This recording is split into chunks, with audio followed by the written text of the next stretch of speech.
1장 1절에서 16장 1절에서 20절 말씀으로 부활의 예수님의 이 부활을 믿는 사람들이 사는 법이라는 말씀으로 함께 말씀 나누기를 원합니다. 사람이 살면서 가장 힘든 일이 사랑하는 사람들의 사망과 이별 같은 일들입니다. 살아가면서 한 번 이상은 우리가 겪을 수밖에 없는 일들인데요. 이 일들을 겪게 되면은 사람들은 상처를 크게 입고 또 죄책감을 느끼기도 하고 슬프기도 하고 이런 혼란들을 경험하게 됩니다. 이것을 우리는 이제 애도의 감정이라고 말하는데요. 현대 사회는 우리에게 이 애도의 시간을 충분히 허락하지 않습니다. 애도의 감정은 6개월에서 1년이 걸리거나 그 이상이 걸릴 수도 있습니다. 오늘 우리는 이 부활을 기념하는 부활 주일인데요. 예수님을 끝까지 쫓았던 여인들 그리고 예수님의 제자들 모두 예수님이 죽음이 가져다 준 감정 앞에서 아직도 헤어나고 있지 못하는 모습을 볼 수가 있습니다. 그런 제자들에게, 그 여인들에게 예수님은 찾아가셔서 보여주시고 위로하시면서 때로는 꾸짖으시면서 그만 이제 부활하신 예수님 앞에서 이 애도의 감정에서 벗어나 놀랍게 복음 전파를 부탁하고 계시는 오늘 본문이 있는 것입니다. 그러면 우리가 예수님의 부활을 믿는 사람들은 어떻게 살아야 될까? 부활을 믿는 사람들이 사는 법에 대해서 제가 두 가지로 말씀을 드리려고 합니다. 오늘 우리 세대 통합 예배인데요. 함께 예배를 드립니다. 그래서 아이들은 떠들어도 전혀 상관이 없습니다. 부모님들만 신경 안 쓰시면 됩니다. 그래서 아이들은 그러는 게 정상이니까요. 편안하게 우리 예배 드리고 우리 또 가족들 위해서 함께 기도하는 시간도 갖겠습니다. 이제 본론입니다. 예수님의 부활을 믿지 않는 사람들이 사는 법 1절에서 14절 말씀입니다. 자, 1절입니다. 안식일이 지남에 왜 예수님이 3일 만에 부활을 하셨을까요? 그것은 이제 안식일 때문이었죠.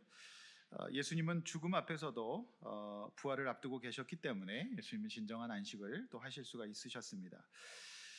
그러나 오늘 본문에서 보이는 예수님과 동행했던 여인들의 마음에 안식은 없었습니다. 지난주 창세기 설교에서 고대 근동의 장자권이 야곱에게 넘어가는 모습을 말씀드리면서 굉장히 특이한 일이다라고 말씀드렸습니다.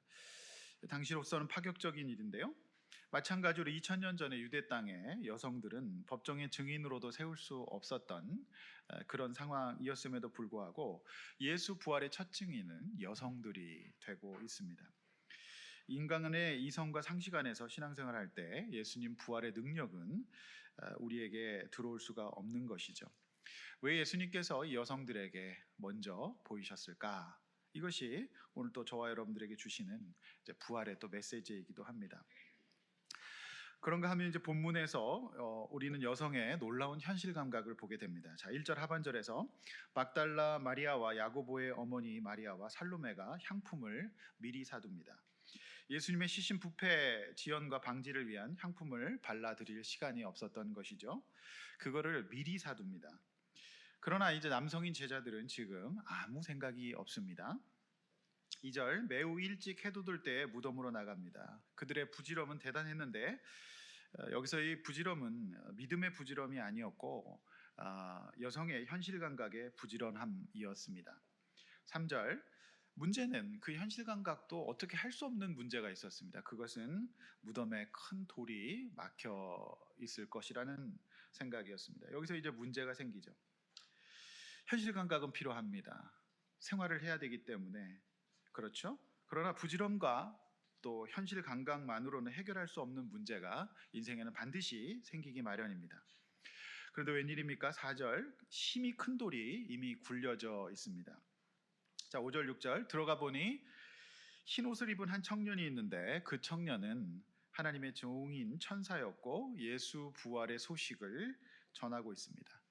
자, 6절 눈으로 예수가 누우셨던 자리를 확인시키지요. 7절 천사는 베드로와 제자들에게 이 사실을 알리고 전에 말씀하셨던 그 갈릴리, 그들을 처음 만났던 갈릴리에서 만나자라고 말씀을 하십니다. 자, 8절 여인들의 반응이 자세하게 기록되고 있지요. 성경 보시면 그들은 지금 몹시 놀랐습니다. 그리고 떨었습니다.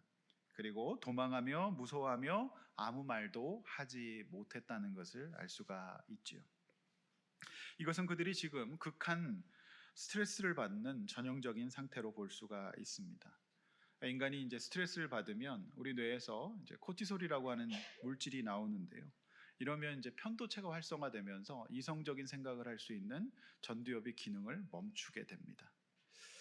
그래서 그들은 지금 말을 할 수가 없어요. 이제 극한 스트레스 상황, 현실 감각을 사용하고 있기 때문에 부활의 소식을 믿지 못하고 있는 이 격차 속에서 지금 스트레스를 받고 있는 모습을 볼 수가 있는 것이죠. 사람이 이렇게 편도체가 활성화되고 스트레스를 극하게 받으면 두 가지 반응을 하게 됩니다. 한 가지는 미쳐서 날뛰거나 또 한 가지는 얼어버립니다. 그러니까 가끔 보면 이제 짐승들도 위협을 당하면 탁 얼어서 그냥 엎드려 있는 걸 볼 수 있거든요. 또 가끔 이제 어린 아이들도 부모님께 매우 혼나면 얼어서 아무것도 못하는 걸 볼 수가 있어요. 그게 지금 스트레스를 받고 있는 상황이다라고 볼 수가 있어요. 지금 딱 그런 상황입니다. 현실에 압도되어서 하나님이 부활을 말씀하시고 예수 그리스도의 부활을 믿지 못하고 현실에 완전히 압도되어서 이 환경 속에서 극한 스트레스를 받고 있는 그런 모습으로 해석할 수가 있는 것이죠. 자, 9절 예수님께서 일곱 귀신을 쫓아내어 주신 막달라 마리아에게 먼저 보이셨다고 기록되어 있습니다. 자, 왜 그러셨을까요? 왜 예수님께서 막달라 마리아에게 먼저 보이셨을까요? 여러분, 그녀는 귀신 들렸던 사람입니다. 그러니 귀신 들렸던 막달라 마리아에게 먼저 보이시고 그녀가 제자들에게 전하니까 제자들 역시 현실 감각이 작동됩니다. 다시 미쳤구나. 제정신이 아니구나. 그렇게 생각하면서 부활의 소식을 믿지 않게 되는 것이죠. 왜 예수님께서 막달라 마리아에게 먼저 보이셨을까? 제가 볼 때는 그 여인들 중에서 그나마 그녀는 남다른 믿음의 체험이 있었기 때문이라고 믿습니다. 예수님은 지금 현실 감각보다 영적인 감각이 있는 사람을 찾고 계셨던 것이죠. 자, 10절 11절 마리아가 제자들에게 예수님의 부활을 전했지만 당연히 안 믿었죠. 이런 겁니다. 오늘 이 부활의 아침에 철저한 현실 감각 그리고 공포, 스트레스만 가득한 모습을 볼 수가 있습니다. 예수님이 고쳐주셔서 온전케 된 여인의 말을 냉정히 평가하는 현실 감각은 제자들의 믿음을 압도하고 있는 것을 볼 수가 있습니다. 여러분 오늘 부활절 아침인데 여러분 어떠십니까? 여러분 지금 어떤 마음이십니까? 자, 12절 답답하셨던 예수님이 이제 직접 나타나십니다. 두 제자가 간 그 길이 엠마오로 가는 길이었습니다. 여기에 마가복음에는 기록이 되어 있지 않지만은 그래서 지금도 이스라엘은 엠마오 트레일이라고 하는 순례길이 있다고 하지요. 제자들이 보기에 이전 예수님과는 달라 보였지만 그래도 3년을 함께 했었기 때문에 제자들은 금방 예수님을 알아볼 수가 있었습니다. 참 예수님의 부활은 못 믿어도 인간에게 이제 정말 질긴 욕구가 있는데요. 14절 말씀입니다. 이 상황에서 제자들은 밥을 먹습니다. 참 이 현실 감각이라는 게 얼마나 놀랍습니까? 자, 이 상황에 밥이 넘어갑니까?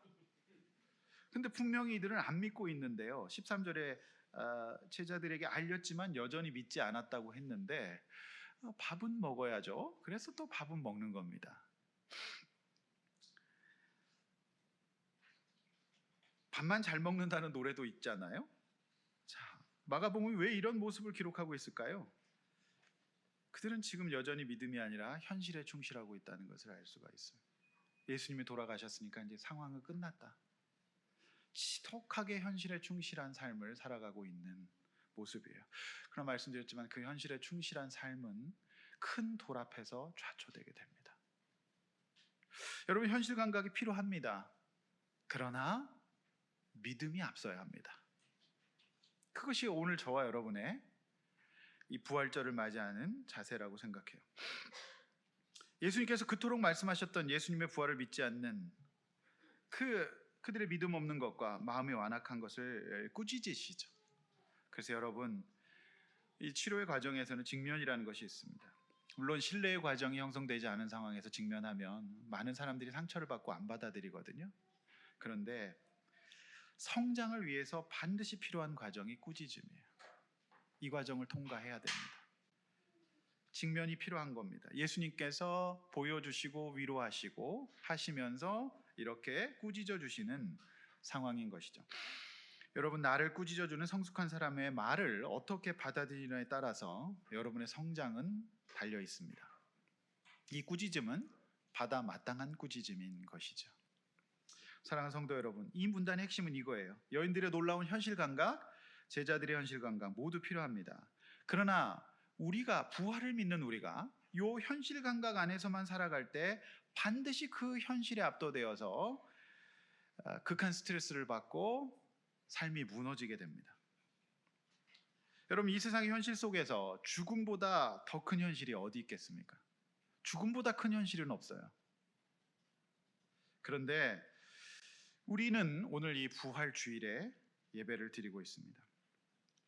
따라서 내가 할 수 있는 거, 내가 인식되는 현실을 보고 그 감정에 사로잡히는 것은 그리스도인이 아닙니다.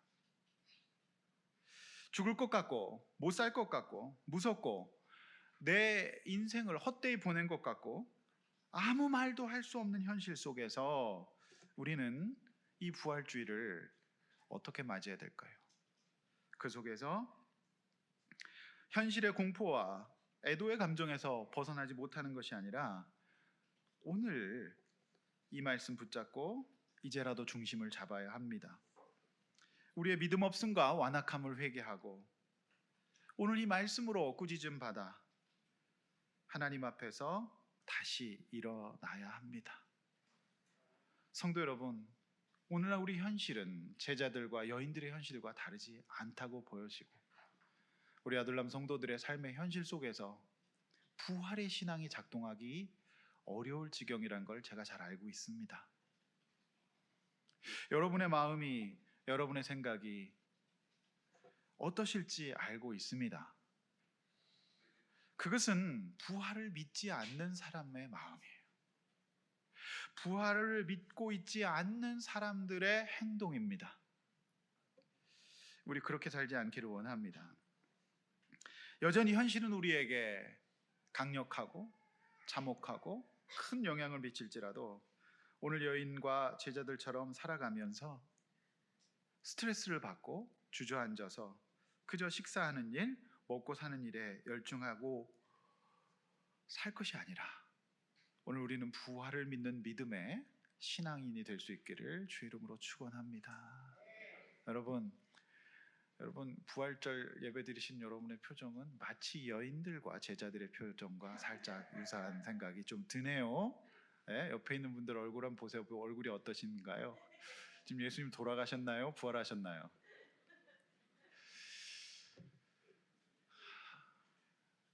이 제자들과 여인들의 모습이 저와 여러분의 모습일 수 있다는 거예요. 예수가 죽었어요. 큰 돌이 있어요. 지금 큰 돌 때문에 미치시겠잖아요. 그 상황 속에서 우리는 어떻게 살아야 될 것인가? 이게 유사한 우리의 모습이 보여집니다. 두 번째, 예수님의 부활을 믿는 사람들이 사는 법이 이제 15절에서 20절에 나오잖아요. 그럼 어떻게 살아야 될까? 자, 15절입니다. 이 문맥에서 예수님께서 말씀을 하셨는데요. 15절 말씀은 다 함께 한번 읽어보셔야 됩니다. 앞에 보시면서 15절 말씀 크게 한번 읽어보겠습니다. 또 이르시되 너희는 온 천하에 다니며 만민에게 복음을 전파하라. 오케이, 우리 어린이들만 다시 한번 크게 한번 어린이들 짧은 구절이니까 어린이들 크게 읽을게요. 시작.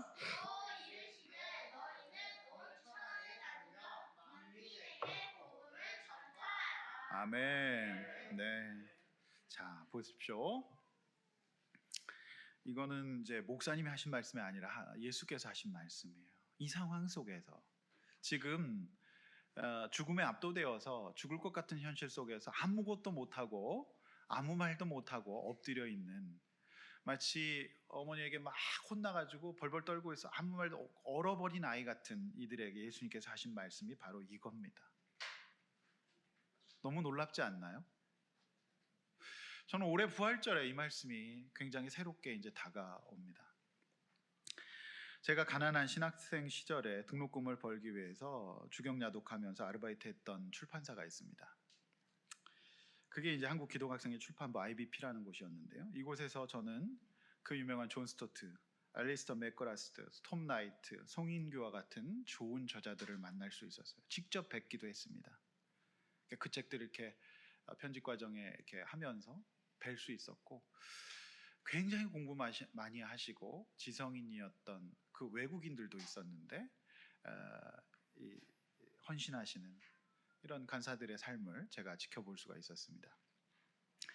제가 마음에 들었던 이 출판사, 이 단체의 그 슬로건이 이거였어요. 세상 속의 하나님 나라 운동이었어요. 이게 뭐냐면은 그리스도인들은 이 땅에 부르심을 입었으면 이 땅의 하나님 나라의 확장을 위해 살아야 된다는 거예요. 그걸 총체적인 복음 사역이라고 얘기를 하는데요. 그러면 당연히 이제 기독교적인 세계관이 필요해요. 교회 안에서만 있을 수 없으니까 이 세상 속에서 이 세상의 학문과 이 세상의 여러 가지 직업들을 통해서 하나님 나라를 확장하는 겁니다. 이원론이 아닌 겁니다. 그래서 빛과 소금의 역할을 감당하는 군인, 학자, 경제인, 사업가, 공무원, 교육가, 의료인, 노동자 뭐 이런 분들이 온 세상에 가서 그리스도인의 삶을 살면서 결정적일 때 기독교적인 삶을 살면서 그 영역에 하나님 나라를 선포하라는 거였어요. 근데 그게 참 좋았어요. 그거를 이제 기독교 세계관이라고 말하는 거죠. 여러분, 이 맥락에서 왜 예수님께서 이 말씀을 하셨을까? 예수님께서 온 천하에 다니며 만민에게 복음을 전파하라. 여인과 제자들은 지금 현실과 먹고 사는 문제에 매몰되어서 어떻게 살아갈 것인가? 그거에 좀 몰입되어 있거든요.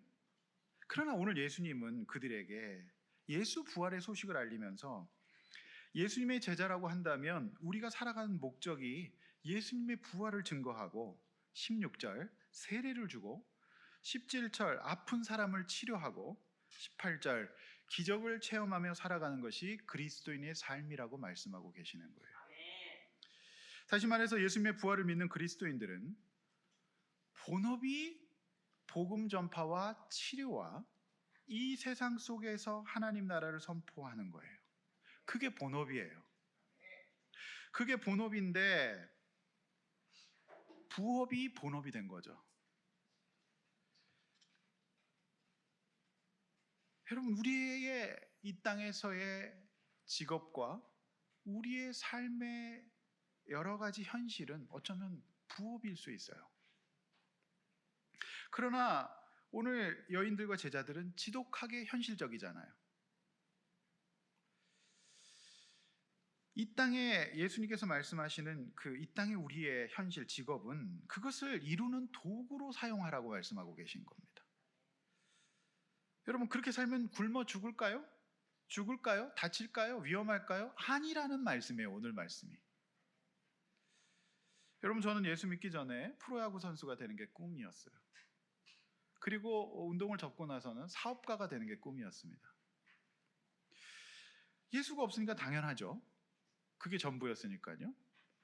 그런데 제가 예수님을 영접하고 믿고 성경을 말씀을 공부하다 보니까 인생의 목적이 되는 것은 그렇게 이 땅에서 어떤 특별한 직업을 갖고 성공하는 게 인생의 목적일 수가 없다는 사실을 고등학교 때 깨달았어요.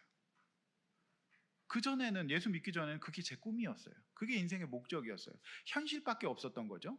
근데 그렇게 인생을 내 젊음을 사용하고 내 삶을 사용하는 것은 맞지 않는 것 같다는 생각이 들었어요. 그래서 본업인 복음 전파를 선택했고 그 이후에 모든 공부, 시간, 물질, 직업, 경험이 이 일을 하기 위한 도구로 사용했습니다. 그랬더니 오늘 16절, 18절 말씀의 약속을 이루어 줬어요. 오히려 저는 그 안에서 안전할 수 있었고 오히려 저는 그 안에서 생활할 수 있었고 오히려 저는 그 안에서 하나님의 도우심을 입을 수가 있었습니다. 믿지 않는 저희 부모님은 예수가 밥을 먹여주냐고 하셨습니다. 먹여주셨습니다. 오늘도 드십시오. 여러분, 마지막 19, 20절이에요. 예수님은 하늘로 승천하시고 이제 곧 다시 오실 요한계시록의 예언의 말씀처럼 오실 겁니다. 그리고 성령을 보내시고 20절 말씀처럼 온 천하에 복음을 전하는 제자들을 돌보시고 역사하시고 표적을 일으켜 주심으로 그 말씀을 확실히 보장해 주실 겁니다. 한마디로 보증을 해 주신 겁니다. 너희들이 그렇게 살면 너희들이 절대로 상하지 않을 거고 너희들의 인생에서 기적과 놀라운 경험들이 일어날 것이다 라고 오늘 개런티 해주시는 거예요. 성령 보내주시고 언제나 너희를 돌보겠다. 그리고 곧 다시 오겠다라고 말씀하신 거예요. 올라가신 그 모습 그대로 오시겠다라고 말씀하신 거예요. 여러분, 이렇게 살지 않으면 현실의 큰 돌 앞에서 우리는 무너질 수밖에 없어요. 그건 예수 믿는 사람이 아닙니다. 부활을 믿는 사람이 아니란 말이죠. 따라서 오늘 현실 앞에서 무너져버린 여인들과 제자들에게 주신 15절 이하의 말씀은 어쩌면 가장 현실적인 말씀인 거예요. 여러분의 가장 근본적인 문제는 무엇일까요? 현실의 각박함일까요?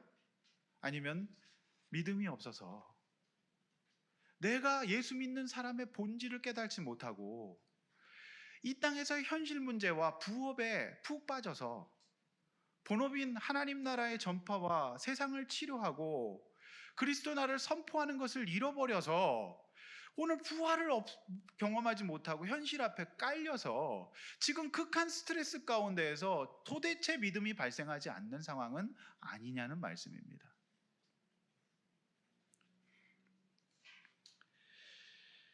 여러분에게 하나님께서 개입해 주시려면 근거가 있어야 돼요. 하나님의 뜻에 합당할 때 일해 주세요.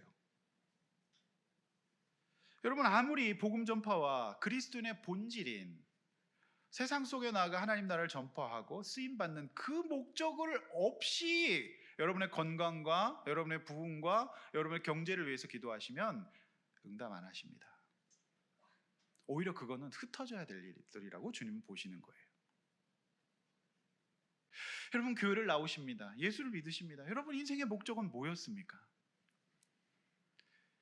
부지런히 열심히 미리 사놓고 절차를 중요시하고 부지런히 성실히 살았지만 여러분, 그건 여러분의 본질이 아니라는 거예요. 사실 저는 오늘 이 말씀 여러 번 묵상한 말씀이지만 마가복음 강의를 했지만 오늘 부활의 아침에 더 새롭게 다가오는 것은 13절까지 이 상황에서 14절의 말씀이 사실상 어떻게 보면 인간적으로 안 어울리잖아요.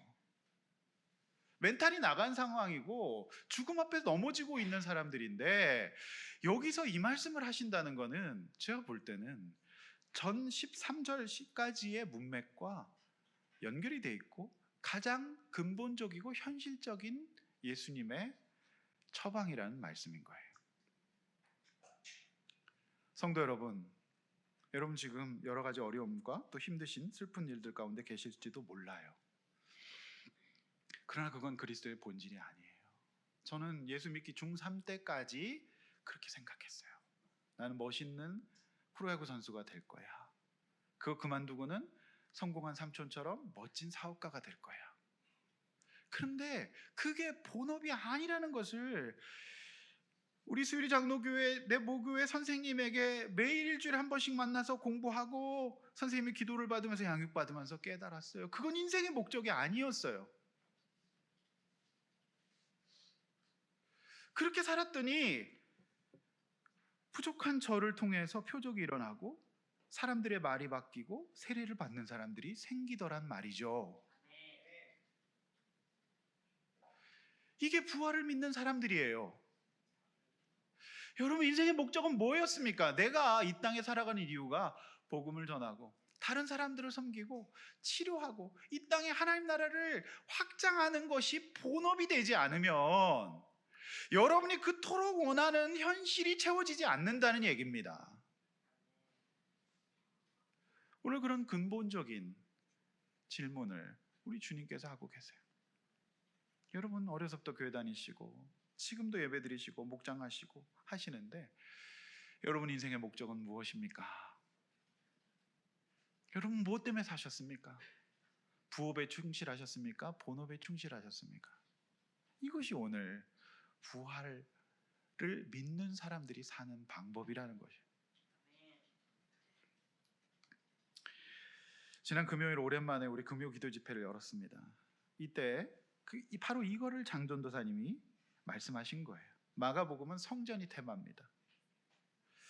예수님의 말씀보다 자기를 더 사랑하는 각자의 화려한 성전을 무너뜨리지 않는 이 모습을 자기애로 표현하셨어요. 예수님은 오늘 그렇게 말씀하고 있지 않으시잖아요. 제자들은 성전을 통해서 예수가 오셔야 된다고 생각했고 그 무너짐을 두려워하고 무서워하고 있고 더군다나 거기서 예수가 죽어 있는 상황이기 때문에 끝났다라고 생각하고 있었던 건데, 오늘 분명히 14절에 이하에, 그리고 여러분 이 말씀 예수님께서 이렇게 꾸짖으신 다음에 15절 말씀, 우리가 다시 읽은 말씀에 분명히 뭐라고 하십니까? 반대 말씀이에요.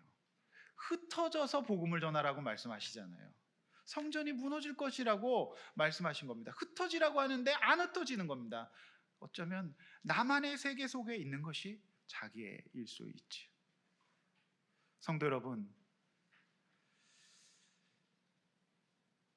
예수님은 그것을 온전히 무너뜨리고 온 천하의 만민에게 복음을 전하라고 하셨습니다. 이것이 오늘 부활을 살아가는 사람들, 부활을 믿는 사람들이 살아가는 방법인 것이지요. 말씀을 맺습니다. 오늘은 부활주일입니다. 현실 속에서 살되 여러분 현실을 이길 믿음을 가집시다.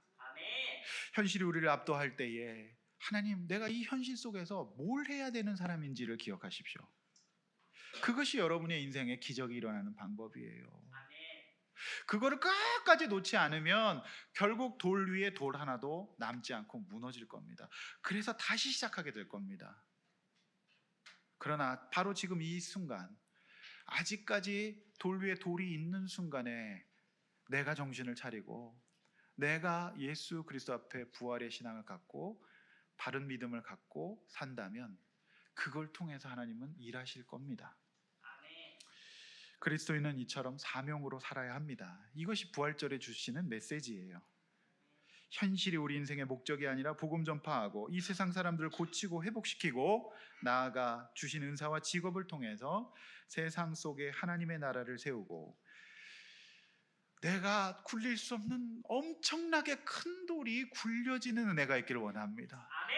정말 주님 앞에서 부활의 믿음을 가진 그리스도인들이 되셔서 하나님 앞에서 쓰임 받으시기를 바랍니다. 여러분의 인생이 그런 복된 인생, 기적의 인생, 설명할 수 없는 인생, 우리 주님이 개입해 주신 인생 되시기를 주의 이름으로 축원합니다. 이렇게 한번 나눠보시죠. 현실과 믿음 사이에서 나는 무엇을 더 중요하게 생각하고 선택합니까? 믿음이 없음과 마음이 완악한 것을 직면받았을 때 나는 어떻게 합니까? 예수 부활하셨는데 나는 왜 죽어 있을까요? 그것은 여러분의 인생의 방향과 목적이 잘못되어 있기 때문입니다. 신자로서 나는 본업이 무엇이고 부업은 무엇입니까? 여러분 우리의 본업, 그리스도인 예수 믿는 사람의 본업은 세상을 변화시키는 거고 복음을 전파하는 거고 사람을 치료하는 거고 기적을 경험하는 게 그리스도인의 삶의 본질인데, 그 부활의 믿음이 없고 내가 뭐 때문에 사는 것을 깨닫지 못하니 현실의 큰 돌 앞에서 아무리 부지런하게 살아도 압도될 것입니다. 본업인 15, 18절이 말하는 복음을 전하고 사람 고치고 기적을 체험하는 모습이 우리 속에 있습니까? 이제라도 우리 그런 삶을 살 때 우리 주님께서 여러분의 인생에 축복하실 줄로 믿습니다. 우리 찬양하고 기도하시겠습니다.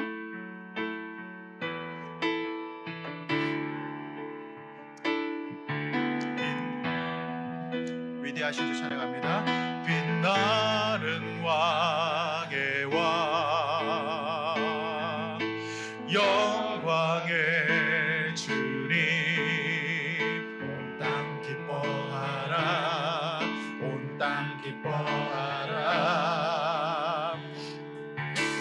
자의 옷 입고 어둠을 물리쳐, 어둠을 물리쳐 저 원수는 떠내, 저 원수는 떠내.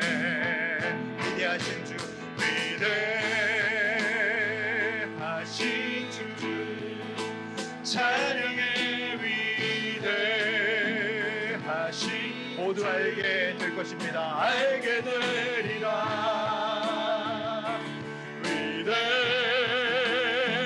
위대하신 주. 2절 찬양합니다. 주의 주. 시간의 주관자, 시간의 주관자, 알파와 오메. 우리 주님 다시 오실 것입니다. 그때까지 부활의 믿음을 가지고 살아갑시다. 아바 성령 예수, 아바 성령 예수, 사자와 어린 양, 뱀에게 손을 대어도 물리지 않을 것입니다. 힘을 내시기를 바랍니다. 위대하신 주, 찬양의 위대하신 주, 알게 되리라.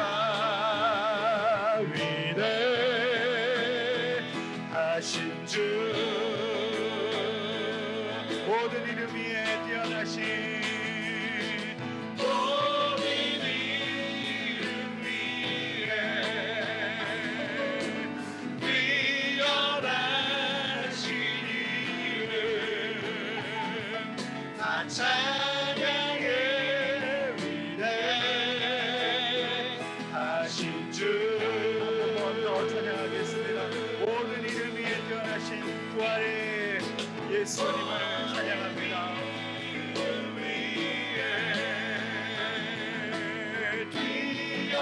뛰어나신 이름, 다 찬양의 위대하신 주.